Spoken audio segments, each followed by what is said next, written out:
Assalamualaikum sahabat. Banyak pengamat politik, banyak cendekiawan-cendekiawan muslim yang ikut memperhatikan pergerakan bangsa dan negara Indonesia ini. Apabila ingin menguasai bangsa Indonesia, maka kuasai Nahdlatul Ulama atau hancurkan Nahdlatul Ulama. Yang kedua dengan Muhammadiyah. Makanya jangan kaget apabila Nahdlatul Ulama itu dipecah atau direbut jemaahnya dengan berbagai macam pergerakan politik dari FPI, pergerakan dari jemaah spiritual, ya, solawatan, gebyar solawatan, itu semuanya direbut. Apabila pengaruh jemaah Nahdlatul Ulama semakin sedikit, itu bisa dipastikan pergerakan politik negara bisa dikendalikan. Makanya jangan kaget apabila FPI dan CS-nya itu berupaya untuk merebut habis-habisan jemaah Nahdlatul Ulama. Simak sahabat di video ini, ya. Jangan lupa like dan subscribe, sebarkan. Panteng terus Merdeka TV. Saya tantang Gus Dur untuk mubahalah. Gus Dur silakan ajak anak dan istrinya. Saya akan ajak anak istri saya. Kita bersumpah di hadapan Allah. Siapa yang benar diberkahi Allah, dan siapa yang salah di antara kita dikutuk, dilaknat dan mati dalam keadaan hina. Jadi saya tantang Gus Dur untuk mubahalah. Ayo, kalau memang Gus Dur berani merasa dirinya benar, mari kita mubahalah. Gus Dur, kau bawa kau punya istri, kau bawa kau punya anak, saya akan bawa saya punya istri dan saya punya anak. Buktikan di hadapan Allah untuk kita saling. Assalamualaikum warahmatullahi wabarakatuh. Allahumma sholli ala sayyidina Muhammad wa ala ali sayyidina Muhammad. Sahabat, di Indonesia ini dari awal 2000-an, tahun 2000-an itu terjadi gonjang-ganjing, terjadi perpecahan, terjadi pergerakan politik yang panas. Ini awal mulanya dari mana sahabat? Awal mulanya setelah berdirinya FPI. Ya, ini mari kita bongkar sahabat. Kenapa ini perlu dibongkar? Saya sebagai mantan muhibin, nah buktinya tuh, ada pecinya tuh. Banyak lah, di video-video sebelumnya saya bisa dibuka. Dan ini pernyataan saya ini boleh dibantah, silahkan. Ini sahabat, kenapa Guru Gembul salah satunya dan termasuk dalam channel-channel yang lain sering membongkar awal mula perpecahan dan terjadi gesekan antara sesama umat Islam di Indonesia. Ini awal mulanya karena adanya FPI. Oke, kita ngebahas tentang Nahdlatul Ulama aja nih. NU, Rizik Syihab itu mendirikan FPI, ya, berawal dari Pak Pam Swakarsa. Jemaahnya, pengikutnya, muhibinnya FPI, ya, itu dari Nahdlatul Ulama. Di seluruh pelosok negeri, cabang-cabang dari seluruh FPI itu semuanya pengikutnya dari Nahdlatul Ulama. Ya, sampai dengan detik ini kurang lebih 25 tahun akhirnya menjadi gelombang yang sangat besar karena ada pembiaran, ya, dari pengurus besar Nahdlatul Ulama. Puncaknya setelah dibubarkan di saat kepemimpinan Presiden Joko Widodo.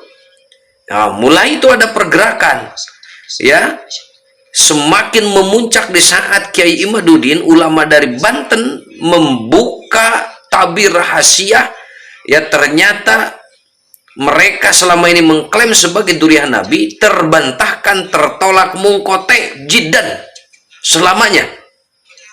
Karena sesuai ilmiah, ya, sesuai dengan catatan kitab-kitab sejarah, kitab-kitab nasab, tidak ditemukan, ya, secara valid, secara konkret, ya, dari leluhur mereka memang benar-benar tersambung. Ternyata tidak tersambung. Ya, kembali lagi sahabat tentang gesekan yang ada di negeri ini, ya. Jemaah Nahdlatul Ulama selama ini diambil, ya, dari berbagai macam pergerakan, dari pergerakan amar ma'ruf nahi munkar yang dipakai oleh FPI. Akhirnya jemaah Nahdlatul Ulama yang secara kultural berbondong-bondong, ya, masuk kepada FPI Kenapa mereka berbondong-bondong? Karena dari secara amaliyah yang dilakukan oleh FPI memang sama betul dengan apa yang dilakukan oleh Nahdlatul Ulama. Mereka suka sholawatan, mereka suka jarah kubur, mereka suka tawasul, ya, mereka suka manakiban, mereka juga suka rajaban, muludan, dan lain-lain. Itu sama persis. Tapi NU kultural itu tidak sadar, tidak sempurna menjadi Nahdlatul Ulama apabila fikroh dan harokahnya tidak sesuai dengan Nahdlatul Ulama. Dan ternyata ya, yang telah masuk sekian lama terdokrinlah. Jadi mereka tidak sadar, tetap dalam hal amaliyah dimanapun mereka mengakui NU amaliyah apa? Kamu amaliyahnya apa? Di masjid amaliyahnya pasti mengatakan itu NU, bukan amaliyah FPI. Berarti secara tidak langsung mereka mengakui bahwa mereka itu amaliyahnya memang Nahdlatul Ulama. Tapi dalam hal fikroh, dalam hal pemikiran, harokah, pergerakan, yang mereka tidak Nahdlatul Ulama. Karena Nahdlatul Ulama itu pasti harus tasamuh, tawasud, tawazun. Ya, tidak condong kanan, tidak condong kiri. Harus bijak. Memang sulit untuk bijak kalau literasinya kurang. Kembali lagi sahabat. Jadi akar permasalahannya yang perlu digarisbawahi, PBNU, pengurus besar Nahdlatul Ulama di pusat, memang harus mengeluarkan instruksi.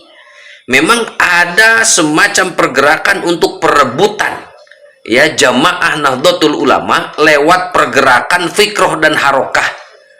Ya, fikroh dan harokahnya FPI.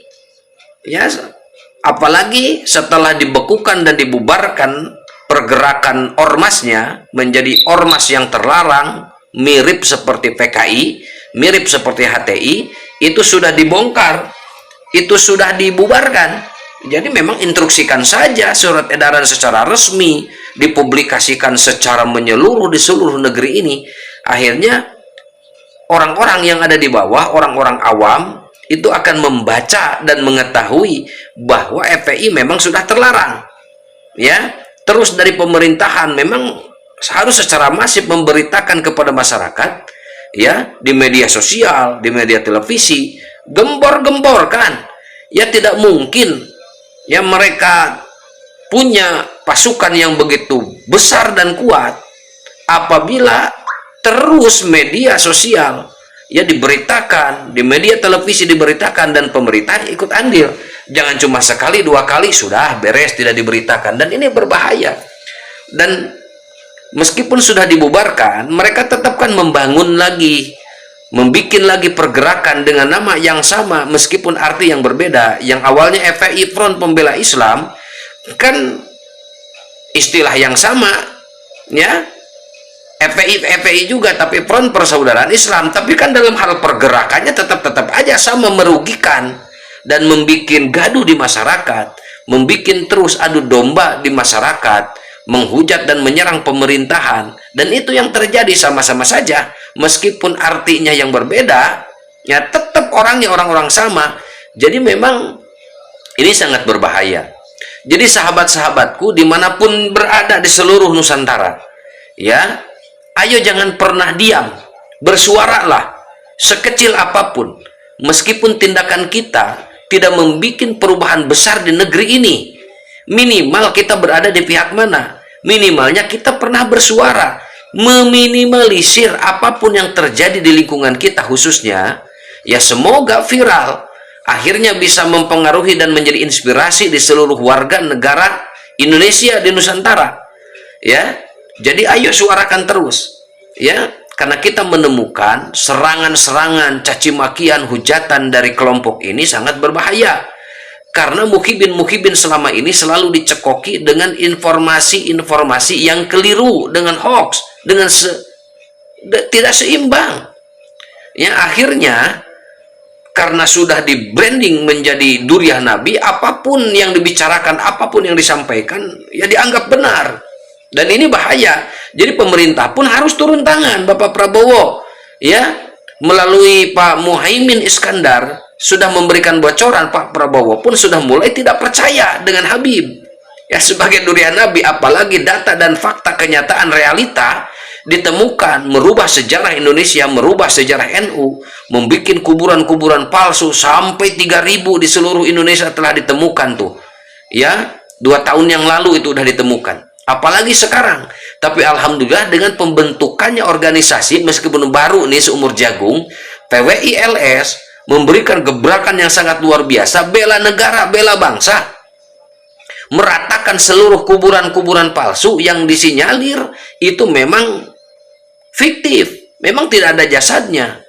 Meskipun di beberapa tempat itu belum dibereskan, ya seperti di sekitar kuburannya Wali Songo, ya sudah mulai muncul tuh, bahkan banyak sekali seperti di Sunan Bonang atau Sunan siapa tuh di Jawa, masih banyak bertebaran di sekelilingnya tuh. Habib sampai katanya 60 lebih masih ada pembiaran.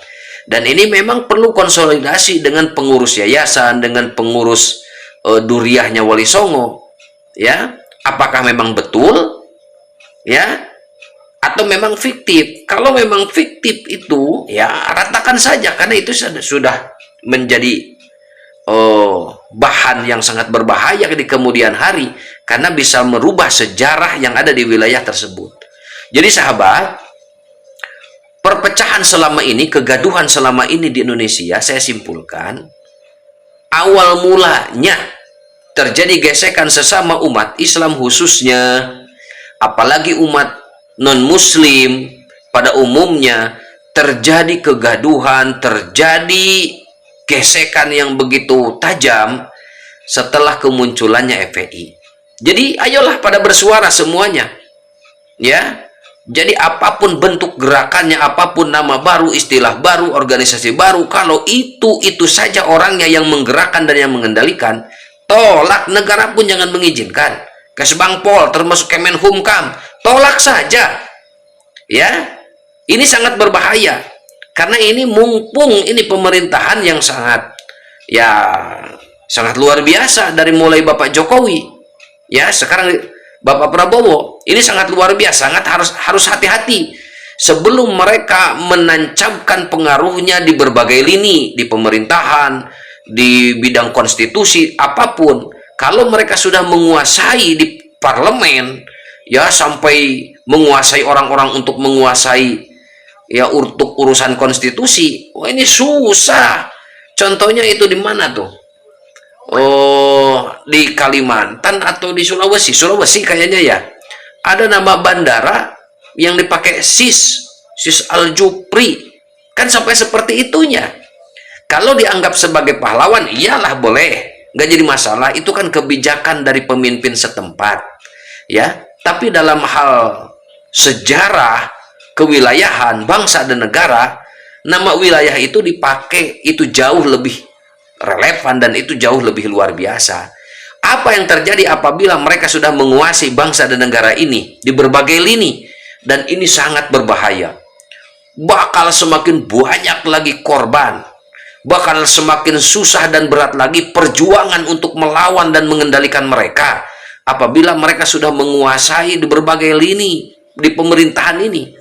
Makanya ayo warga, siapapun dimanapun, bersuaralah, sekecil apapun tindakan dan pergerakan kita, ya minimal keluarga kita sendiri terbebas dari jeratan doktrin mereka, karena di fakta, ya realita yang terjadi di lapangan luar biasa, sungguh meresahkan, sungguh membahayakan. Ya, datang ke sana kemari dengan dalih silaturahmi, ternyata cuma minta duit, ya membawa ini membawa itu, menjual sesuatu dengan harga yang tidak normal. Apa yang terjadi? Merugikan kepada masyarakat. Ya kita doakan pemerintahan ini, ya di saat Bapak Presiden Prabowo Subianto memimpin, sehat terus menjaga bangsa dan negara ini, ya. Dan alhamdulillah informasinya Pak Prabowo pun sudah mulai tidak percaya dengan Habib, ya, karena ya di sekeliling Pak Prabowo bukan orang-orang yang ecek-ecek, bukan orang-orang biasa, pasti memberikan ya fakta realita yang terjadi di lapangan, Ya, dukung sahabat channel ini, semoga bermanfaat, semoga menjadi pencerahan. Terus kita jangan tinggal diam, ya, jangan tinggal diam. Apabila kita diam, ingat kata pepatah, kejahatan itu akan mengalahkan kebaikan. Ya, kejahatan yang terorganisir akan mengalahkan kebaikan. Jadi mereka kan sudah sistematik dan masif. Makanya kita jangan pernah tinggal diam, terus bersuara, ya, gelorakan, suarakan, sebar luaskan, biar semakin banyak masyarakat yang terselamatkan. Sekian sahabat, wallahul muwaffiq ila aqwamit thoriq, hadanallahu wa iyyakum ajmain. Wassalamualaikum warahmatullahi wabarakatuh.